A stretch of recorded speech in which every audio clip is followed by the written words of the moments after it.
kariya kara ko twari tuzi.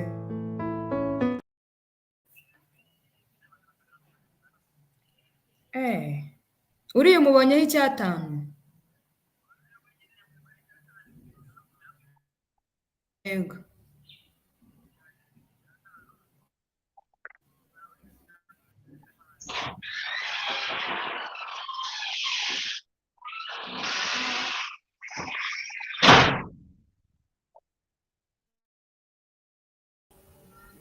You are live. You can now start.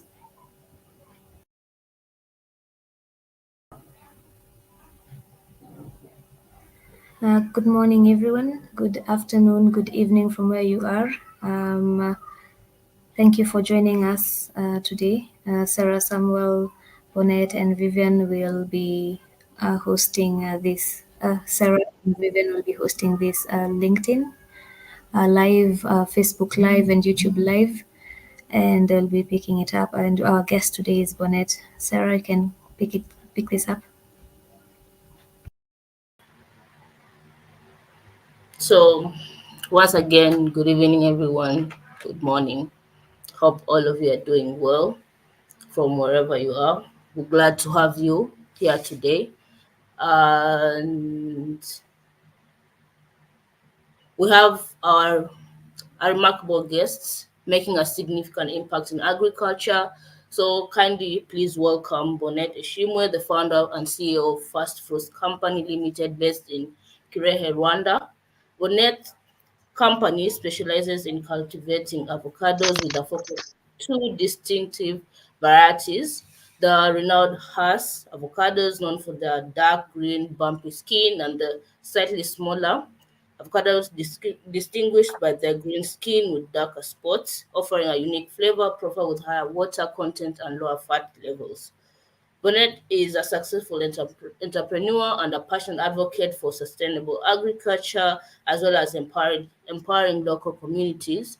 Her work is transforming the avocado industry and contributing to the region's economic development. We're excited to have her here today to share her insights and experiences in the farming industry. So, welcome, Bonnet.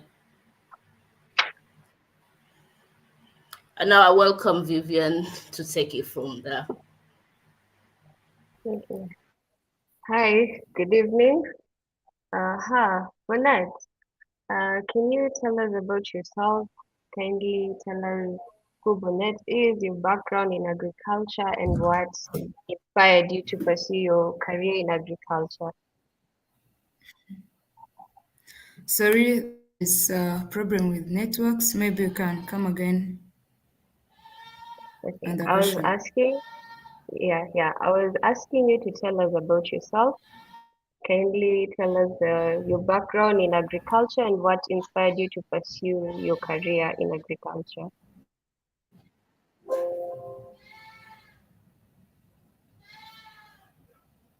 Hello, Bonnet. Hello. Hello. Did you hear me? Hello. Hello. I'm not getting you. As in, I You're not have getting me. network problems. Yes, it's Okay. like cutting down, ups and downs. Mm-hmm. So I'm saying, tell us about yourself and a little bit about your background in agriculture as you explain to us what inspired you to pursue your career in agriculture. Okay, thank you. I think the introduction was that, and I'm thankful for it. Um, Firstly, before it, and I wasn't even sure, like as in if I was going to be like a farmer, because I did accounting, a bachelor degree in accounting and a bachelor degree in procurement, and I was in that line, but not thinking about agriculture. But as I was inspired as being a self-employed That's where I made different research, and the thing was the thing came in 2020 during COVID-19, and I found out like there's a post this road post, like it was talking about like uh, uh, avocado, green gold. It is in Tanzania, and then I was like excited to know why avocado is like green gold, and that's when I started making research on agriculture, mostly on avocados, and I was convinced because not only in Tanzania but also in Kenya, and I went in Kenya to have a tour to one of the companies that grow avocados over there, and that's where I made my decision and I started my journey in like doing agriculture. Uh, I planted 15 hectares of avocados, um, house and forty, and then as in I expanded as years come, but so far we have 262 hectares planted avocados, and that makes like almost 71,000 trees. And so far we have a 2 years trees. They are all like they have 2 years almost, and we are planning to harvest next year. So I think that's the summary about how far we are. Okay, thank you. What are some of the challenges that you have faced so far as you began your journey? Sorry? What are some of the challenges that you have been able to encounter since you started your journey in agriculture? What? As in, I have a problem network. Maybe you can come again. I'm asking, what challenges have you faced since you started your journey? Thank you. The challenges like they are not unique to me, as in not they're the challenges that every youth or young girl can meet.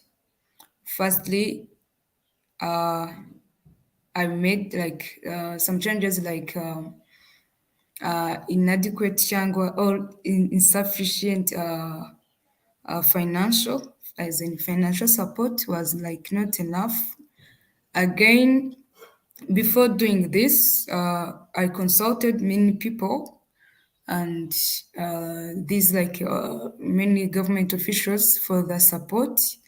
I consulted like businessmen for support, but also there's the thing of like she's a girl, she's young, how like having believing in you, having hope in you, like you can make it.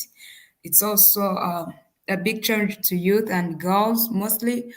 So to convince people, not only like giving you money, but just to convince them that I am able, I can do agriculture. It was something that wasn't easy to. Again, getting land wasn't easy because as youth, I don't own any property. So I had to look for land, and to get it was something difficult. Mainly, there are in two things: financial support and as in being heard by elder people and potential people.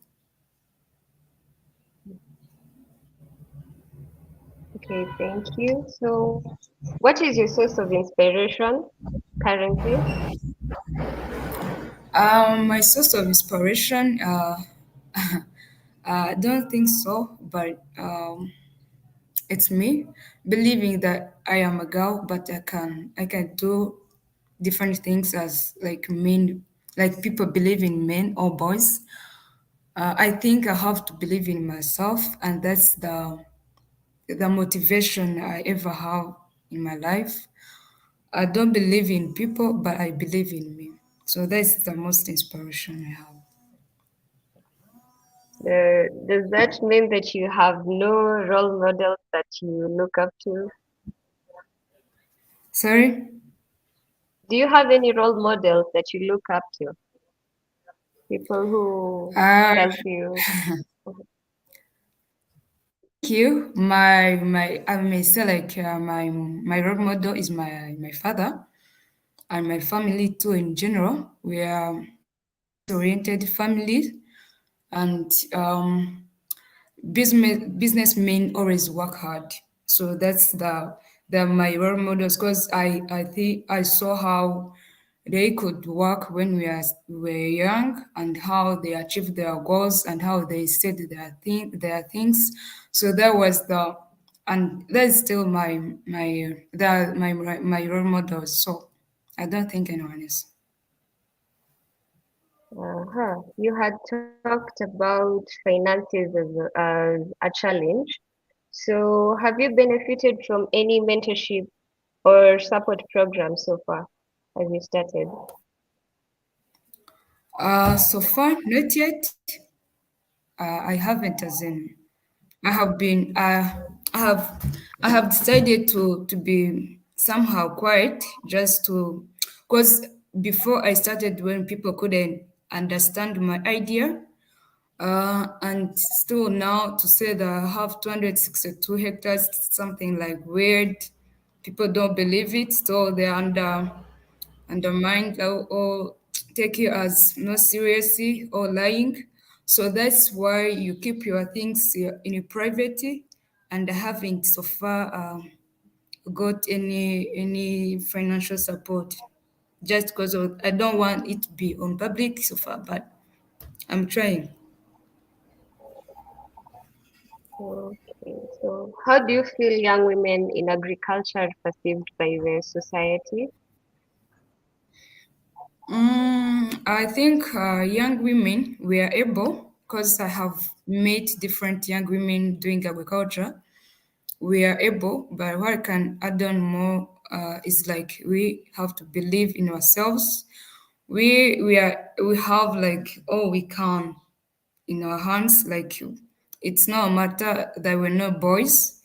Um, as in we have to work as on my side. I say I have to work like a boy, though I am a girl, just to be to be someone I want to be. So women in agriculture, they are able and they can do more things than everybody can expect. So what I say, they have to believe in themselves. They are the motivations of the young girls and role models of their daughters and sons in the future. So they have to set their goals and lines and follow them just to be outstanding women.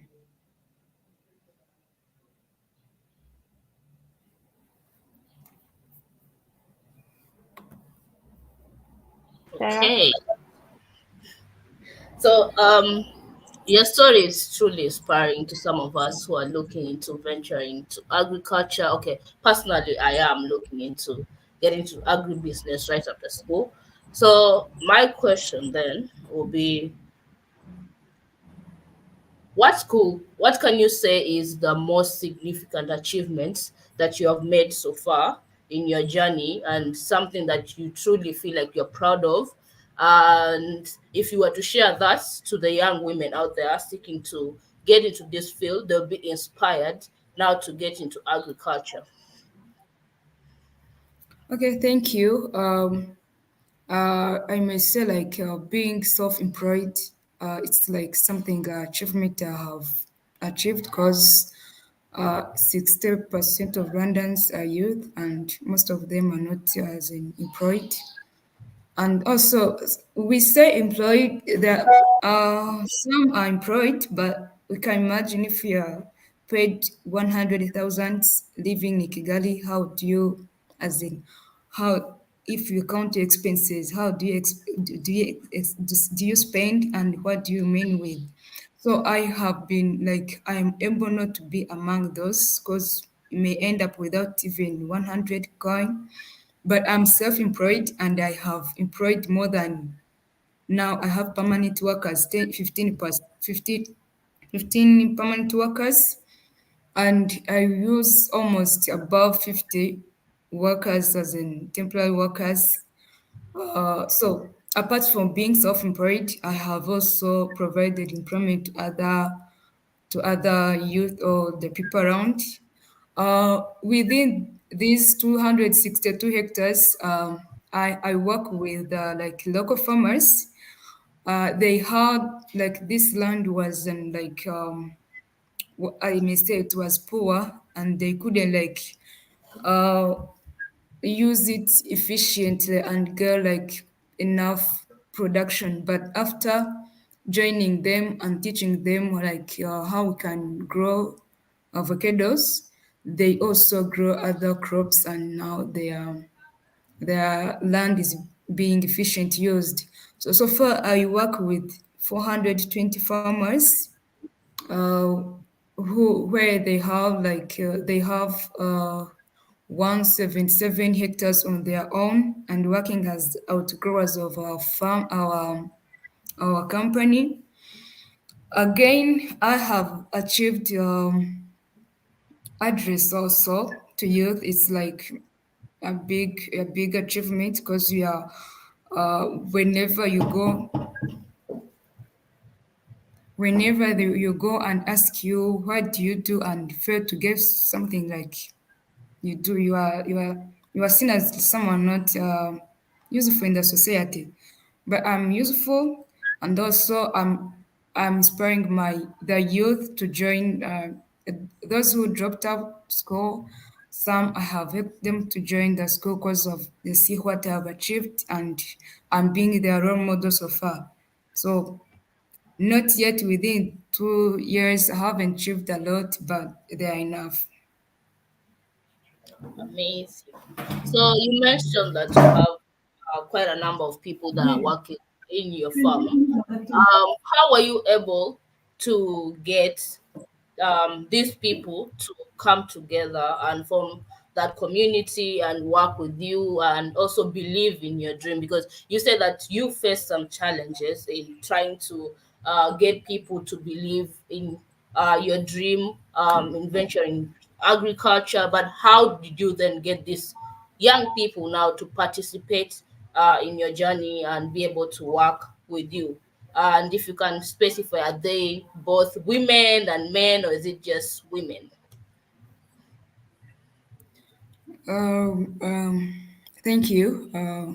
It wasn't easy, if I may say. It wasn't easy because I wanted to start with like 3 hectares, but with how you seem to be serious, people see. So I started, and the people around me, I tried to convince them, like explaining how avocado will make money, how their land that wasn't like productive, how it's going to be productive, and it was just convincing them. And these local people, they need to be shown or told the truth.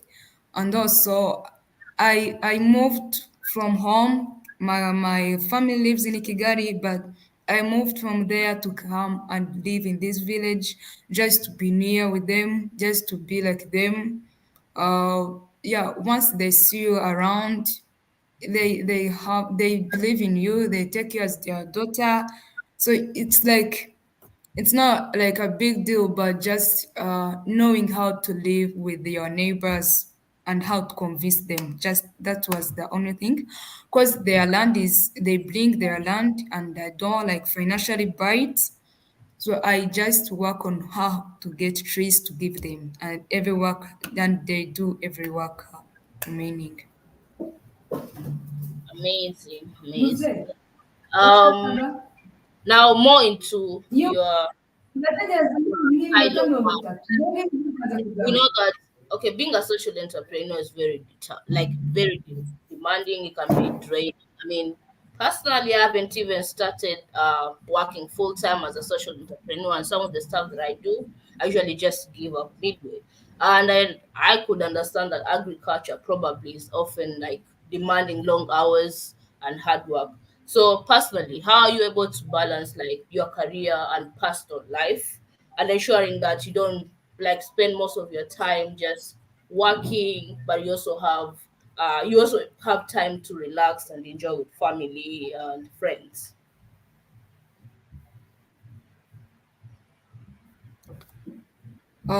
Maybe if I got you well, as in, uh, when you do this agriculture, it's like a full-time job, and you have to fully like join it, and yeah, you don't have like these 2 years, 2 to 5 years, you don't have to rest. Yeah, that's the truth because you have to wake up at 4 a.m. Then you sleep maybe at 10 p.m. So you have to work hard within these years. Maybe later you will have to relax. So if I go you well, agriculture is a hard work, but pays more than you any other job. Wait, so you want to tell me that because it's hard, like it's paying you well, then you probably just spend most of your time working, but minimal time like relaxing and stuff. Anyways, or do you like Yes. strike a balance between both to ensure that one doesn't overpower the other? Thank you, but I don't know how I will say it, but it's difficult.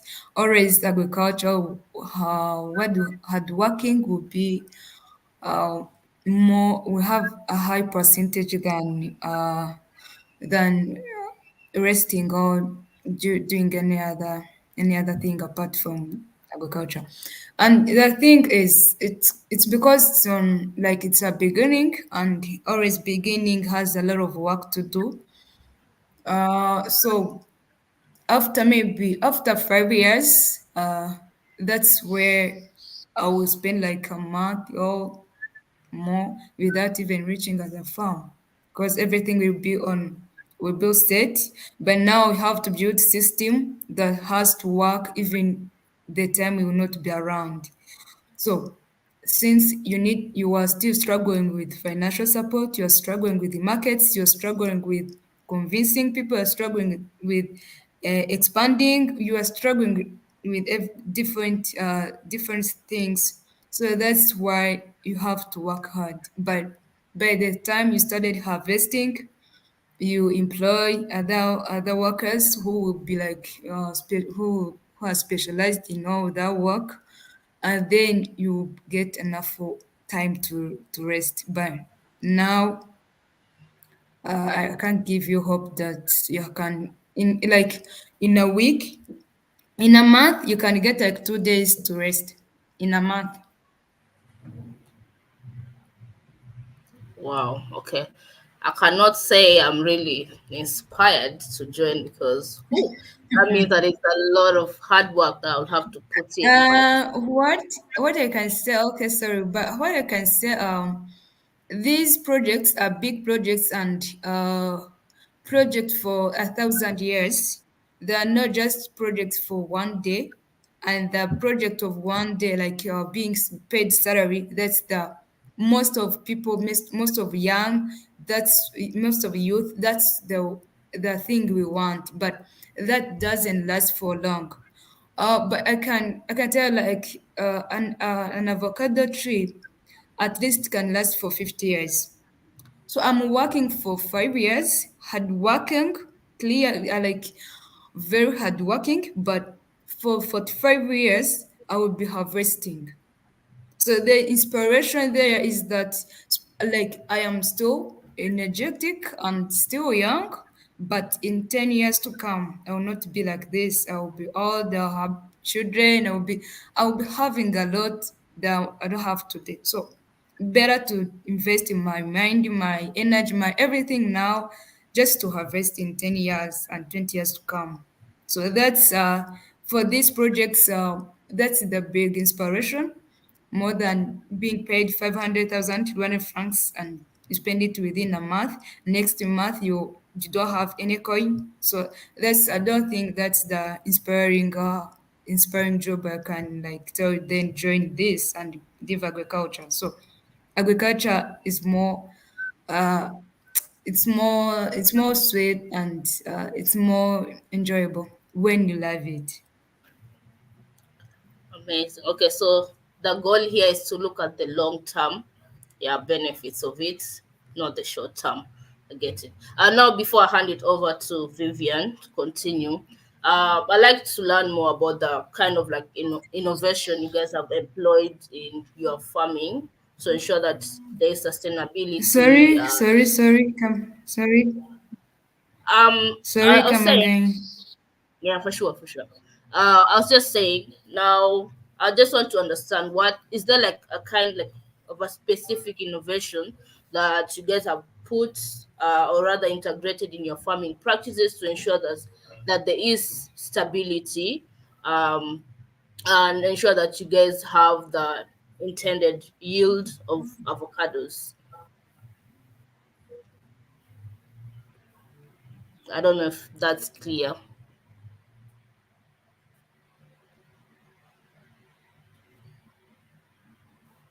Hello. Okay.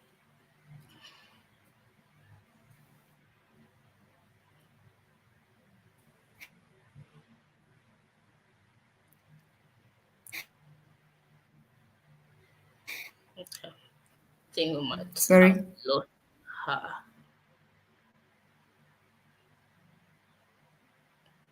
Anyways, meanwhile, Vivian, do you have any comments so far? Anything inspiring that anything you've learned that you'd like to share as we wait? Mhm. I think the main thing was to look for something viable that will take you in the long run and not in the short run, so that you can be able to plan for your future better. So that's what I got from her. Yeah. So are you inspired now to venture into farming, avocado farming more specifically? Uh, Maybe something else, because avocado farming is a lot of work. It is, yes, but I think I think it can yield something bigger, something better. Because she's talking about 5 years of hard work and then 45 more years of relaxation, I think. But I know she will still put in some work. Yeah, she's back. Okay, She's back. she's it's still loading.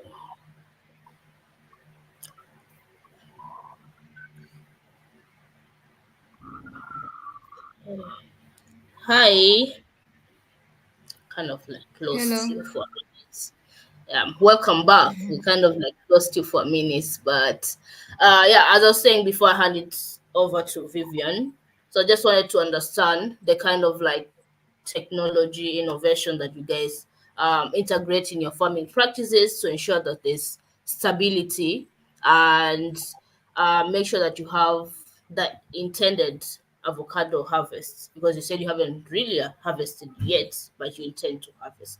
So, what kind of like innovation or technology that you guys use?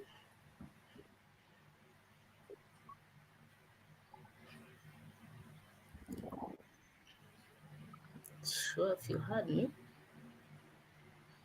Uh, was I clear or should I repeat myself? Yeah. I don't. Okay. They Mhm. kind of Bonnet, can you hear us? She has problems with network. if I may go on, the innovation and the technology we are using this Kilehe district is an like a district in Eastern Province where it's a long period overseas. But now we use irrigation. You have irrigation system. That's what we are using just while irrigating the trees and also encouraging them to plant other crops.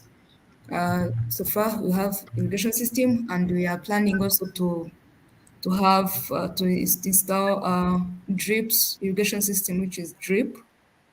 Yeah, so far that's the innovation and the technology we're using. But though we use the fertilizers as usual.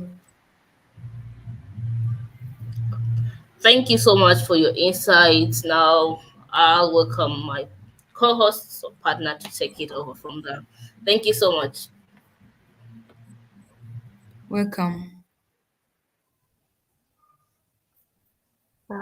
Bonnet, are there any Yes. specific initiatives that you're involved in that will help improve opportunities for young women who want to venture in agriculture? Not yet.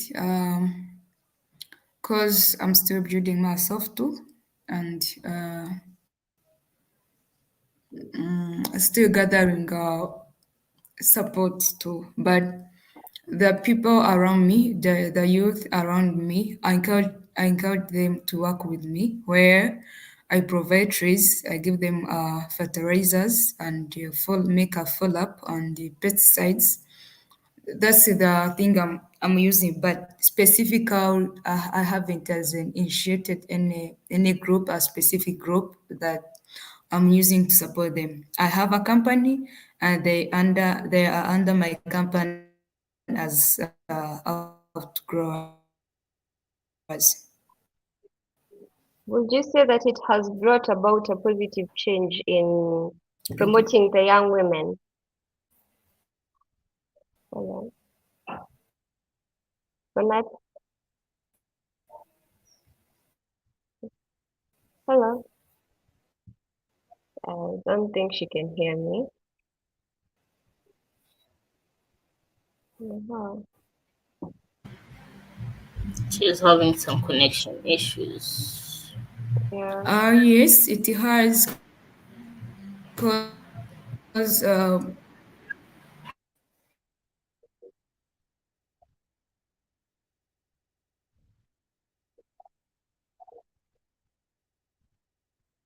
Mhm.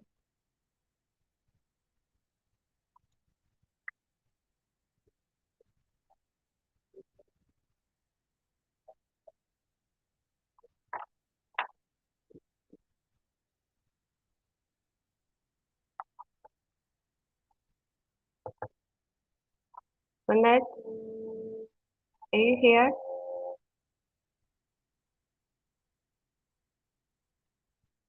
Mhm. Sarah, I think we Yeah. can we can end it. I think she has problems with her network. Hmm. Wanted to hear her final piece of advice to Yeah. us young women, but I don't know if we can get that from her. Mm-hmm. She's not here. Okay, so I guess we're just gonna give some of our takeaways. Okay, no, she's back. She's okay. So just ask her the last question, I guess, so that we don't Okay. inconvenience her.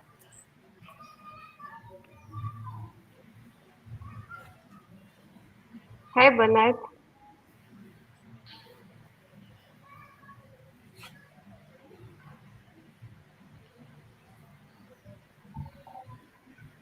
Bonnet, can you hear us? yes, I'm back.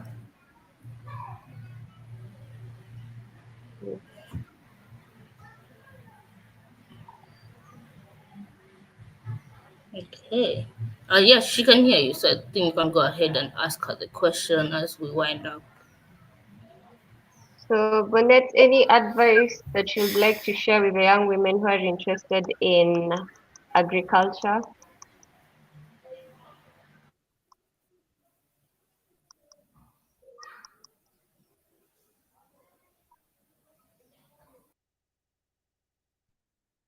Hi.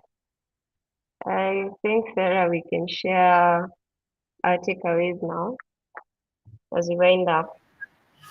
Okay, so apologies for that network hiccup from our speaker's side, but the major takeaway over here, I'll say, okay, on the more negative side is that it's quite difficult to venture into agriculture as a young lady trying to convince people that you can do it, you have the potential to do it. And what's more difficult that I got from her experience is that it's hard to get the support that you need in terms of financial, the right resources that you need to venture into agriculture. But on the more positive side, I think um, it's actually amazing that young people are taking up this initiative, especially women, to venture into agriculture and try to challenge all the stereotypes and perceptions that are put out there. So for me, I recommend Bonnet for her journey to take up this challenge and be able to push regardless of the odds that, or rather the obstacles that were put on her way. And if I was to give my final thoughts of whether I'll venture into agriculture, yes, I am interested in agribusiness, but I might have to go back and rethink if I really want to put up all those hours. Of course, in the long term, I'm going to benefit from it, but now thinking of the hard work, the hours, and trying to balance agriculture and my normal, just personal life, I think I'll have to go back and rethink if that's really something I want to do. But I am I interested? Yes, of course. Will I look into it? Definitely, I will. So perhaps one of these days, I'm also gonna come back here and share my journey on how I started um, a venture in my community and probably share my progress. So hopefully soon. Wish me luck. Yeah. Thank you, Sarah. Just as you said, I quite admire how she took up this journey. In agriculture, it's quite hard, according to what she's given us today. And I really love that she created job opportunities and she's also supporting young women in her country, which is also admirable. So, yeah, that's all for today. Thank you for joining us in this podcast. I don't know if you have any questions that we can answer from the audience.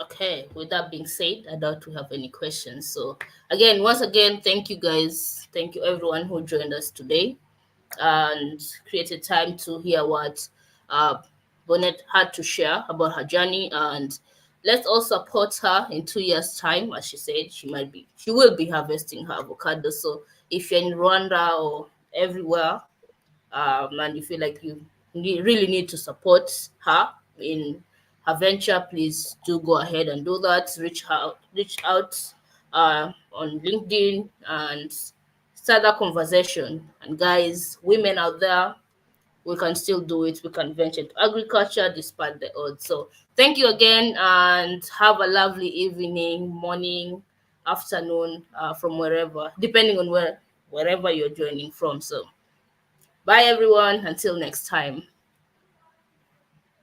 Bye.